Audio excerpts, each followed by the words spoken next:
nosso Linha de Passe com o Jean Oddi, com o frenético Vitor Birner, Pedro Ivo Almeida e também o Eugênio Leal, para falar deste... Tá concentrado aí, Jean Oddi? Tô concentrado. Focado. Tá focado, eu gosto disso. Foco. Bora ver o que o povo do Linha de Passe falou do jogo entre Corinthians e Santos, hein? O empate, hein? Foco. Foco total. Por isso vou começar com o Jean Oddi. Oi? O homem do campo. O homem do campo. Vou começar com o Jean Oddi. Parecia que o negócio ia ficar feio para o Santos. Até pelo primeiro tempo horroroso, né? Patético do Santos. Aliás, não sei nem quem jogou o primeiro tempo contra o Corinthians, nem para dizer que foi o Santos. Alguma coisa estava ali só para fazer alguma formalidade. Mas o Corinthians parece que também fez 1-0, viu que o Santos não estava forçando muito, tocou bola, cozinhou o jogo, não foi tão incisivo e acabou pagando por essa postura também, não, Jean? Tudo bem contigo, querido? Pois é, bem isso. Tudo bem? Boa noite, William. Boa noite a todos. É exatamente isso, né? Acho que o jogo estava tão tranquilo, mas tão tranquilo para o Corinthians, que ele nem se incomodou talvez com ter a ânsia, o desejo de resolver matar a parada e tudo mais, né? A gente está vendo aí as cenas do começo do jogo em que o Yuri Alberto foi muito bem. E é uma loucura que eu esteja falando que ele foi muito bem enquanto ele perde o pênalti desse jeito. Mas a verdade é que antes de sofrer o pênalti, ele já tinha feito uma grande jogada, veio a fazer grandes jogadas depois, inclusive a gente vai ver agora no lance do gol. Então foi um começo muito melhor do Corinthians, o Corinthians era bem superior no momento que chega a marcação do seu gol, no momento que desperdiça o pênalti. Acho que merecia a vitória. E é o que você falou, o Santos estava completamente perdido em campo. O Santos não conseguia marcar o Corinthians, não conseguia criar, não conseguia produzir absolutamente nada. E eu nem acho que na volta para o segundo tempo as coisas tenham mudado muito. Talvez as coisas mudem um pouquinho na segunda metade do segundo tempo, depois das mudanças, depois da parada lá para hidratação. Aí sim, o Santos passou a ter um pouco mais de volume, de chegar mais próximo ao gol, mas aí é isso, né? São coisas do futebol. Na hora que o Santos tinha um pouco mais de volume, a coisa não estava... Depois deu uma arrefecida, o time não estava chegando e acaba chegando ali a marcação do gol de empate já no finalzinho, num lance que a gente acho que vai discutir muito, já adianto para mim, a falta não aconteceu e o Hugo acabou falhando, né? Acho que são duas coisas, para mim, pelo menos, meio indiscutíveis, mas vamos ouvir a opinião de todo mundo. Eu concordo também. Vitor Birner. E aí, o Corinthians acabou pagando o preço por ter se acomodado, de certa forma, no jogo? Tudo bem? Mais uma vez cumprimentando todos e todas. Eu acho que acomodação, não sei se é a palavra certa, porque o time do Corinthians está muito longe de ser uma equipe pronta. Ela, como você falou, foi bem superior em grande parte do primeiro tempo. Inferior nunca foi no jogo. Então, eu acho que depois da atuação ruim contra o São Paulo, o Corinthians teve um bom jogo, ou seja, está alternando jogos médios e jogos ruins no início da temporada. Com o elenco que o Corinthians tem, e ainda com a ausência do Memphis e tal, eu acho que está tudo muito dentro do planejamento. A ausência do Garro também, né, que entrou hoje... O Garro, eu não discuto o Garro tecnicamente, mas eu discuto o Garro fisicamente e eu não sei o que esperar do Garro na temporada, essa é uma outra discussão. E um parênteses. Claro. Não sei se o Garro é titular hoje. Essa é outra discussão. Não foi na final da Copa do Brasil. Quando eu penso nos times mais competitivos do Corinthians, contra os times mais fortes do Brasil, não.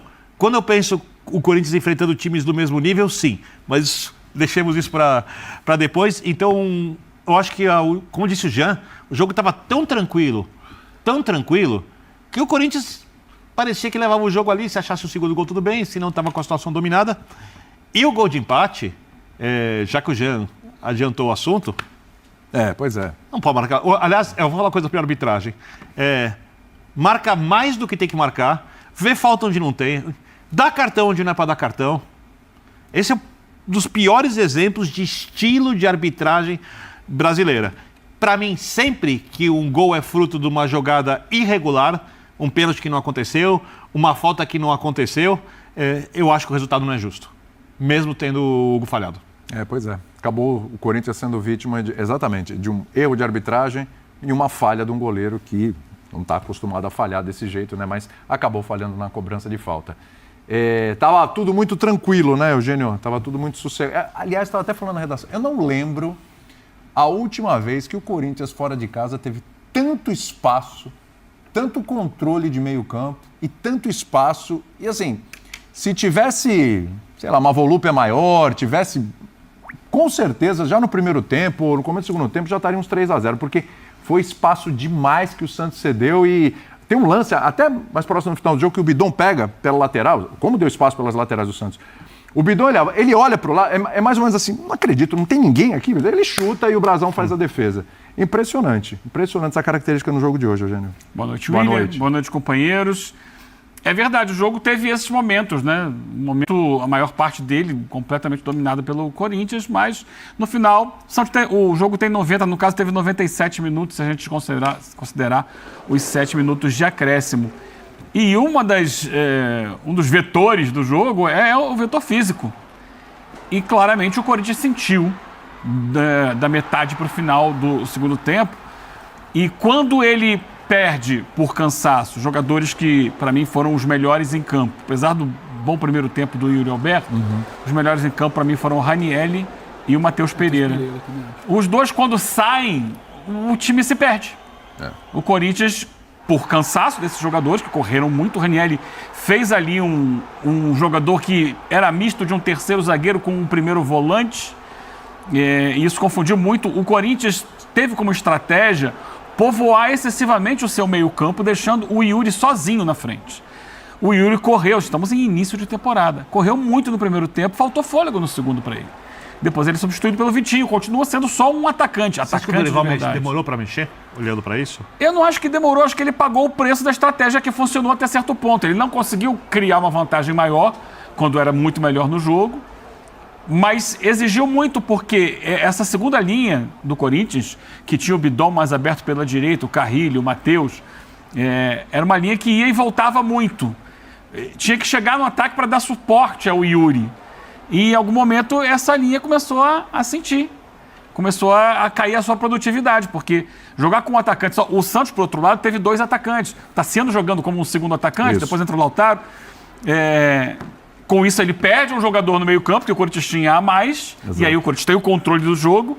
Só que faltava ao Corinthians alguém para estar ali mais próximo do Yuri. E quando o Yuri cansa, você vê que no primeiro tempo, as melhores jogadas são dele. Na primeira do pênalti, ele pega no campo de defesa, sai driblando todo mundo. Jogadaça. Mas assim, é um lance de individualidade, não é um lance de coletividade. Então, essa aposta na superioridade no meio-campo deu ao Corinthians o controle do jogo, mas nem tantas situações assim de estar ali na área para finalizar. E o Santos foi resiliente, trocou e aproveitou o momento em que o Corinthians teve baixas importantes no meio de campo para crescer. Desordenadamente, é verdade, mas conseguiu essa falta daí, que para mim não foi falta. Aliás, acho que pouquíssima gente foi falta. Eu vou usar um termo, desculpa o erro de português. É muito não falta. Muito não falta. Obviamente um corte na bola. Ainda teve a vantagem. Tem a vantagem, o Gabriel. E se o Gabigol faz fora. o gol? Aí faz o quê? Ele marca a falta? Ele marca a falta, ele anula o gol. Mas a falta foi marcada, para mim um erro da arbitragem. E o Gabi chuta muito bem, acho que a barreira foi mal montada, o Hugo aceita e... Tem tudo isso. E é o futebol. O Corinthians jogou bem melhor que o Santos, mas o juiz... Juiz, o que você fez com nós dessa vez, hein? O Yuri Alberto errou um pênalti no começo do jogo, mas se redimiu fazendo um gol logo depois. O Corinthians teve algumas chances, mas não matou o jogo.